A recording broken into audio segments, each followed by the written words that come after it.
সাঁতরাগাছিতে signal বিপর্যয়ে আজও রয়েছে চরম ভোগান্তি নিত্যযাত্রীদের। হাওড়া খড়গপুর শাখায় বড়সড় সিগন্যাল বিপর্যয়ে স্তব্ধ ট্রেন চলাচল। সাঁতরাগাছি রেল ইয়ার্ডে ইন্টারলকিং সিস্টেম সম্পূর্ণ বিকল হয়ে পড়ায় কার্যত অচল অবস্থা তৈরি হয়েছে।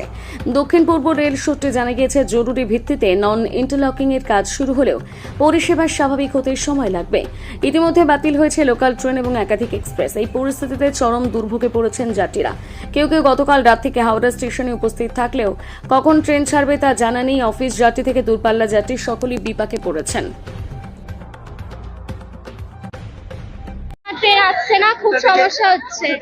আমি বাউরিয়া থেকে আসছি, আমি এখন যাবো হচ্ছে পিটিএস ইউনিভার্সিটিতে। আমি ক্যালকাটা ইউনিভার্সিটির স্টুডেন্ট। ট্রেনের জন্য খুব সমস্যা হচ্ছে আমাদের।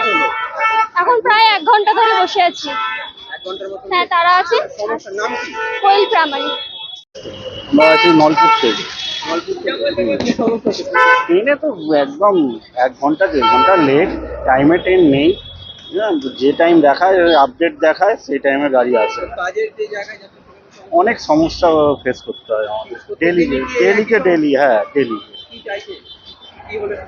তো সুবিধে তো আমরা বহুত দিন ধরেই চাইছি, তো আজ হবে কাল হবে, নানা রকম প্রবলেম দেখাচ্ছে রেল দপ্তর।